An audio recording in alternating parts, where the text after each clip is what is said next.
How World War I started. Imagine waking up one morning and discovering that a conflict between two countries has suddenly pulled half the world into war. That is exactly what happened in 1914. But how did one assassination lead to a war involving dozens of countries? To understand that, we need to go back to Europe before the First World War. At the beginning of the 20th century, Europe was dominated by powerful empires.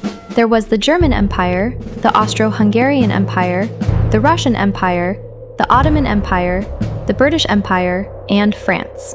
These countries were competing for land, colonies, resources, military power, and political influence. Germany had become a powerful industrial and military nation. Britain controlled a huge global empire and had one of the world's strongest navies. France also possessed a large colonial empire. Russia controlled enormous territories across Europe and Asia. The Austro-Hungarian Empire ruled over many different ethnic groups, and the Ottoman Empire was slowly losing its influence. This competition created tension across Europe, but there was another dangerous problem: nationalism. Many ethnic groups wanted their own independent countries. One of the most unstable regions was the Balkans, in southeastern Europe. The Ottoman Empire had once controlled much of this region, but its power was declining. As Ottoman control weakened, new countries began appearing and competing for territory. Serbia became increasingly powerful and wanted to unite many South Slavic people under Serbian influence. But this created a serious problem for the Austro-Hungarian Empire. Millions of Slavic people lived inside the empire. The Austro-Hungarian government feared that Serbian nationalism could encourage its own Slavic population to rebel. At the same time, Russia supported Serbia because Russia considered itself a protector of many Slavic peoples. So the Balkans became a dangerous meeting point between Serbia, Austria-Hungary, and Russia. But Europe had another problem. The major powers had formed military alliances. Germany and Austria-Hungary were closely connected. Italy was also part of their alliance, although its position would later change. On the other side, France and Russia were allies. Britain was also increasingly cooperating with France and Russia. This created two major power groups. The problem was simple. If one country went to war, its allies could be pulled into the conflict. Europe had essentially built a giant chain of military commitments. All it needed was a spark, and that spark came in Sarajevo. On June 28, 1914, Archduke Franz Ferdinand, the heir to the Austro-Hungarian throne, visited Sarajevo. He was traveling through the city with his wife, Sophie. The visit was supposed to demonstrate Austro-Hungarian authority, but several Serbian nationalist conspirators were waiting for him. One of them was a young Bosnian Serb named Gavrilo Princip. Earlier assassination attempts had failed. Then, by an extraordinary coincidence, Franz Ferdinand's driver took a wrong turn. The car stopped near Princip. Princip immediately took his opportunity. He fired 2 shots. Franz Ferdinand was hit. His wife Sophie was also fatally wounded. Both died shortly afterward. The assassination shocked Europe. But the assassination itself did not automatically cause a world war. The real problem was what happened next. Austria-Hungary blamed Serbia. It believed that Serbian nationalist groups were responsible for the assassination. Austria-Hungary wanted to punish Serbia and destroy its influence. Germany strongly supported Austria-Hungary. German leaders essentially promised Austria-Hungary that Germany would stand behind it. This gave Austria-Hungary confidence. On July 23, 1914, Austria-Hungary sent Serbia an extremely harsh ultimatum. Serbia accepted most of the demands, but Austria-Hungary considered the response insufficient. On July 28th, Austria-Hungary declared war on Serbia. The first domino had fallen. Russia supported Serbia. Russia began mobilizing its military.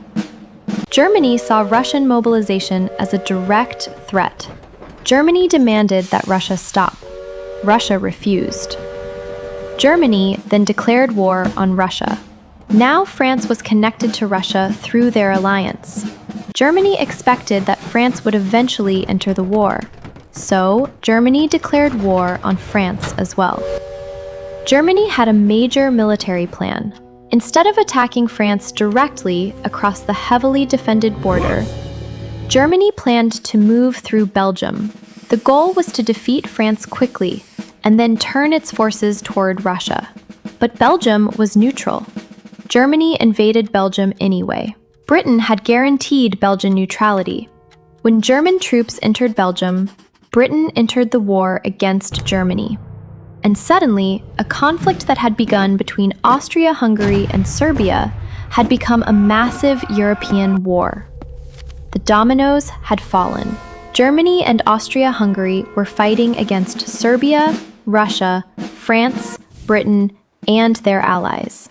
Soon, countries from outside Europe became involved as well. Because European empires controlled colonies around the world, the war spread into Africa, the Middle East, Asia, and the oceans. British and French colonial troops were sent to fight. Indian soldiers serving under British rule also fought in different theaters of the war. The conflict was no longer simply a European dispute. It had become a world war. On the Western Front, German forces fought Britain and France. After the initial movements, both sides began digging enormous networks of trenches. The battlefield became a nightmare of mud, barbed wire, machine guns, artillery, and constant danger. Soldiers could spend weeks or months inside trenches. An attack might capture a small piece of land, but cost thousands of lives. Machine guns made traditional mass infantry attacks extremely deadly. Artillery bombardments could destroy entire sections of trenches. Poison gas was also introduced on a large scale, creating another terrifying weapon. Meanwhile, the Eastern Front was enormous. Germany and Austria-Hungary fought against Russia across a huge area. Unlike the Western Front, the armies could move over much larger distances. The Ottoman Empire also entered the war on the side of Germany and Austria-Hungary. This opened new battlefields in the Middle East and around the Dardanelles. At sea, Britain used its powerful navy to blockade Germany. Germany responded with submarines known as U-boats. These submarines attacked enemy ships and attempted to cut off supplies reaching Britain. The war continued for years. Millions of soldiers were killed. Millions more were wounded.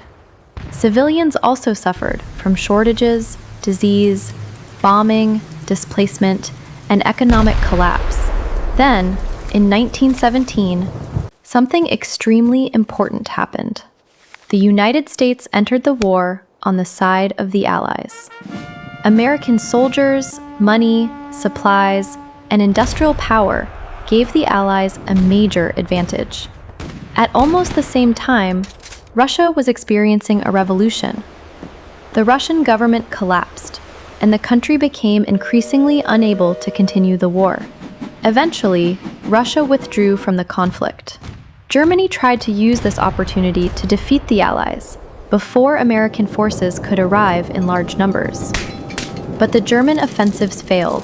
The Allied forces began pushing German troops back. Germany and its allies became exhausted. One by one, Germany's partners began leaving the war. The Ottoman Empire surrendered. Austria-Hungary collapsed. Finally, Germany itself could no longer continue. On November 11, 1918, an armistice came into effect. The guns on the Western Front fell silent. The First World War was over. But the world had changed forever. Millions of people had died.